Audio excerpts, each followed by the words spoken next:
This is the story of DMT.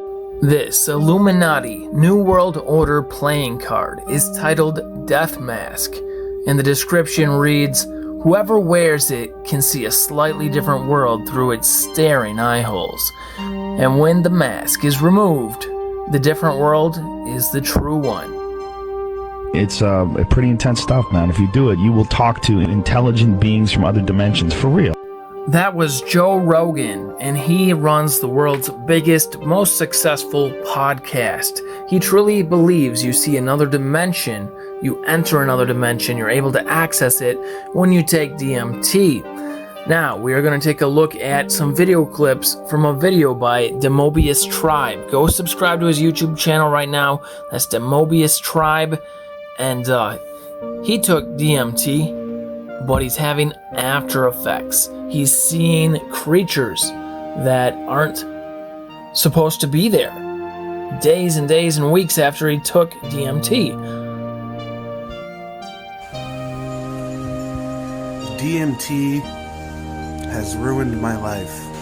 I get dizzy and I open my eyes and I see things that shouldn't be there with my eyes open.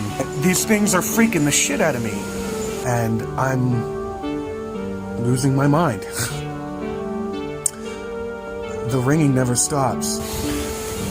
Since then also, I've been seeing things out of the corner of my eyes. When I'm walking past normal objects, out of the corner of my eyes, they become physical apparitions of phantoms. Keep in mind what the description of the Death Mask card says. Whoever wears it can see a slightly different world through its staring eye holes. And when the mask is removed, the different world is the true one. We're gonna end this video here with an article from the BBC titled "A DMT Trip Feels Like Dying and Scientists Now Agree." While you listen, we'll display some artwork that goes along with this article from the BBC. This is written by Ben Bryant. Sit back, get some popcorn, and enjoy. A DMT trip feels like dying, and scientists now agree, written by Ben Bryant. The chill of the fluid flows through Iona's arm as the DMT dimethyltryptamine is pumped into her bloodstream. She is in a treatment room at the Imperial College Clinical Research Facility in London, taking part in a scientific study into the effects of illegal hallucinogen DMT. She's in a chair, eye mask on, cannula poking out of her forearm. The lights are dimmed and a specially commissioned ambient soundtrack plays in the background. Chris Timmerman, a psychologist and neuroscientist who researches psychedelic drugs, stands nearby. Inside Iona's brain, enzymes work like cleaners mopping up a monsoon to break down the drug flooding her system. The hallucinations hit her like a hurricane. A sense of dread envelops her. "My eyes were closed, but there was so much going on that it was really hard to focus," Iona says afterwards. "The one image I remember was lots of books opening and rainbows shooting out of them. I felt this quiver. The only other time I've had it is when I was giving birth. A feeling that, I'm not sure I want to do this, but a sense of no turning back. You're here and you've got to go through this. I don't remember my body being around after that." As expected, Iona didn't suddenly dematerialize into a swirling space-time void. This intense journey took place entirely within her own mind, induced by an illegal drug that sits on the periphery of recreational psychedelics. DMT is perhaps best known as the hallucinogenic compound in ayahuasca. This bitter, brown liquid is created by combining two plants, the ayahuasca vine and a shrub called chacruna, and has been used ritually and medicinally by Amazonian tribes for centuries. The mysterious allure of the ayahuasca ritual seems to hold a particular appeal for young Westerners, who have helped spawn a cottage industry of ayahuasca tourism in South America.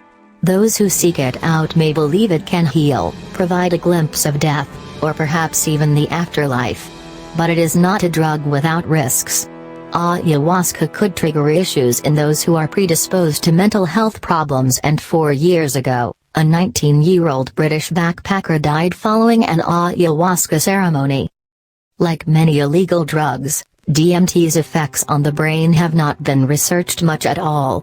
Human trials involving illegal drugs demand a strict ethical and regulatory framework and the express permission of the Home Office. Imperial College's Psychedelic Research Group has consistently met the requirements for such trials. They are recording the effects of the drug in new ways, thanks to advancements in brain mapping technologies such as functional magnetic resonance imaging, fMRI. It has been speculated in the past that a lot of psychedelic experiences, not only DMT but also LSD and so on, contain themes of death, says Chris, who led the study. If I were to speculate, one possibility may be that the system is reaching such a high level of disorder that the psychological reaction might be, "Oh my God, I'm dying," Chris explains. Iona describes some of this disorder as feeling detached from her body and says she quickly found she was experiencing a strange, unfamiliar detachment from her sense of self too. "My body just didn't seem relevant anymore," says Iona. "And I felt like I arrived in some consciousness soup which seemed like a different realm to the one I ordinarily inhabit, even in dreams. It just seemed like everything was rotating and swirling and spiraling. It didn't seem like there were normal space-time proportions going on." Iona struggles to put into words exactly what she experienced.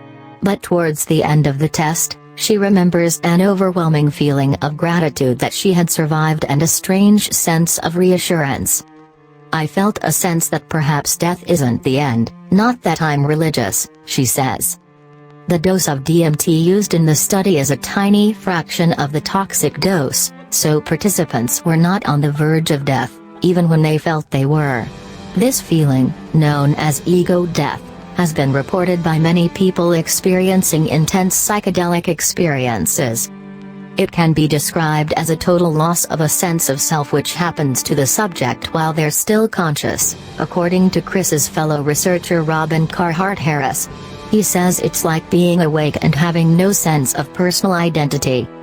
The researchers can't say exactly why ego death prompts those going through it to feel as if they're dying.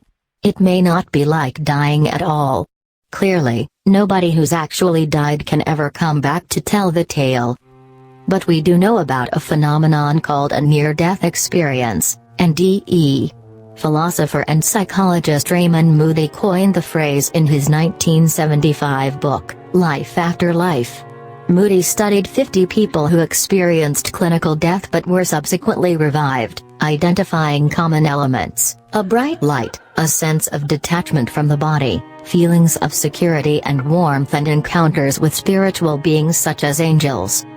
"What has amazed me since the beginning of my interest are the great similarities in the reports," he wrote. "Despite the fact they come from people of highly varied religious, social, and educational backgrounds." Moody became so taken with his findings, he said they gave him great confidence in an afterlife. In the years since, the study of brain activity at the point of death has been an area of scientific interest, with findings suggesting unusual biological processes seem to take place, although none of these studies has provided any evidence of an afterlife.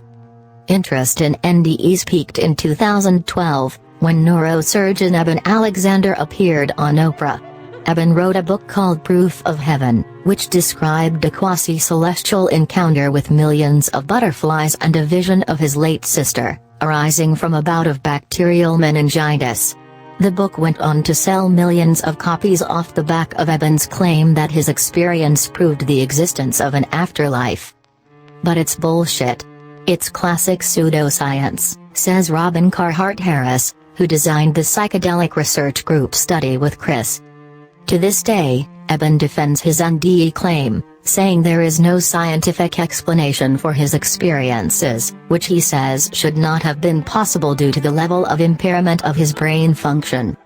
But for the researchers at Imperial, it is far more likely NDEs are nothing more than poorly understood biological processes.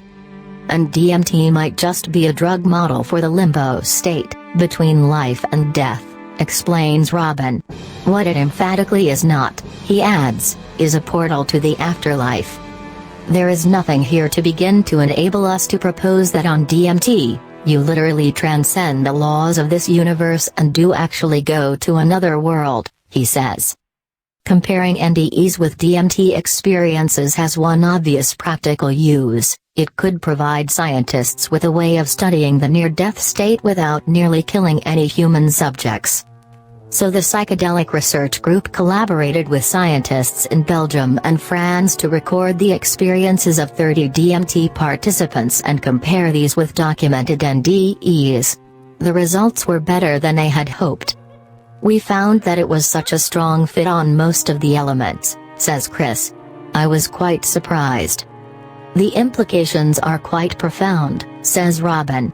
"I sort of feel a little bit more confident about what it is like to die because I can fill it in by saying, well, it is at least a bit like what it is like to be on DMT.